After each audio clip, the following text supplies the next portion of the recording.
pas d'avancer. Je pense que nous n'avons pas les moyens aujourd'hui, seuls en tant qu'entreprise et opérateurs tunisiens, pour aller vraiment s'installer et adhérer à cette politique de développement accélérée de l'Afrique. Donc il va falloir qu'on se penche beaucoup plus sur le partenariat, que ce soit intra-tunisien ou alors avec nos amis européens. C'est là où la Tunisie peut jouer le rôle de portail, justement le lien entre le nord de la Méditerranée, l'Europe, le monde arabe.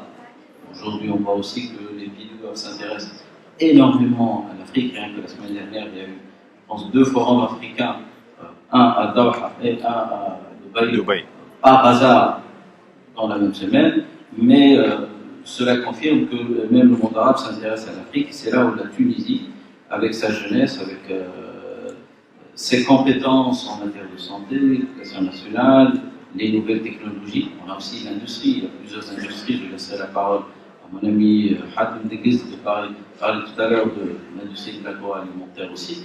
Nous avons, je pense, suffisamment de compétences typiques que nous sommes, mais nous sommes assez expérimentés et assez rodés aujourd'hui pour jouer un rôle important justement dans la liaison de l'Europe, le Moyen-Orient et l'Afrique. Et c'est là où on doit jouer, et c'est là où on doit vraiment justement proposer des partenariats gagnant-gagnant intéressants. Et le nouvel élément qui doit être rajouté à ce partenariat aujourd'hui, ce sont nos compatriotes africains. Auparavant, on regardait l'Afrique subsaharienne d'en haut. Alors qu'aujourd'hui, nous voulons profiter de ce marché et nous ne pouvons pas continuer à considérer ces marchés juste en termes de vente et de distribution uniquement. Aujourd'hui, nous devons penser à des projets de partenariat englobant les Européens, nos alliés de l'Europe, la France, l'Italie, l'Allemagne, mais aussi les partenaires africains qui doivent eux aussi profiter de la croissance et du développement de leur continent pour construire ce partenariat à long terme. Aujourd'hui, vous avez le Mali, c'est un pays enclavé, certes, mais il y a 7 pays au voisinage, et à partir duquel on peut développer une industrie agroalimentaire. Il y a l'eau, il y a les terres arables, etc. Et c'est là où on peut s'installer pour produire, transformer et distribuer sur la zone. Il y a les pôles santé.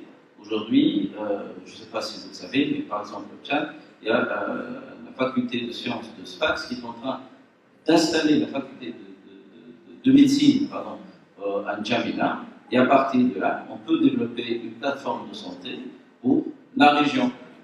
Toujours dans le cadre du partenariat gagnant-gagnant. Djibouti est en train de se positionner comme une plateforme d'Internet et ce qu'on appelle Smart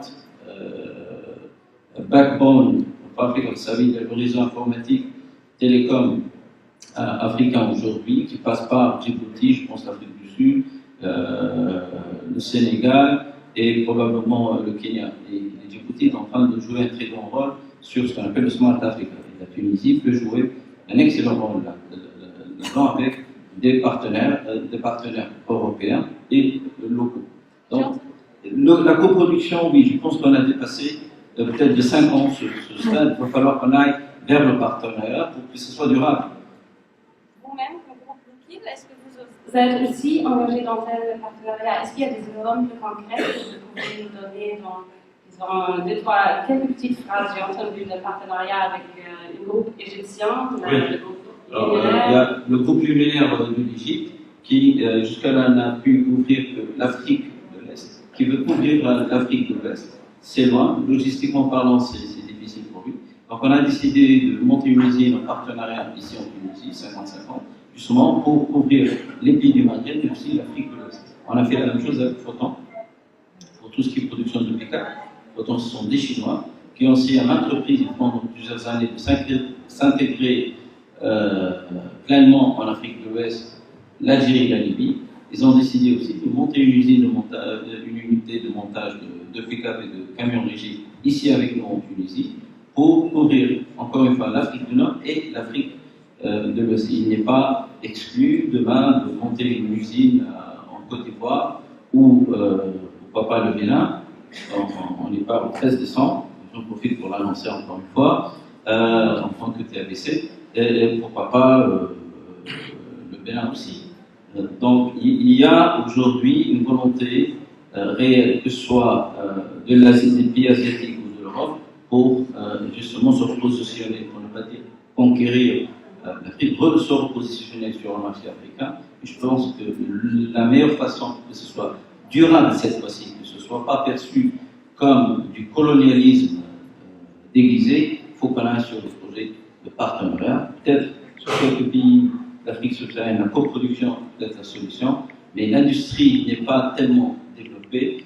Tout est à refaire aujourd'hui. Et je pense que c'est le moment d'installer des vrais partenariats industriels. Ça peut commencer par la distribution, ça peut être aussi par la sous-traitance pour justement aboutir sur des projets industriels. Vous avez un marché de 2 milliards de personnes à l'horizon 2050. Il va falloir vraiment se positionner dès maintenant. Merci beaucoup. C'est des exemples très concrets. Merci beaucoup.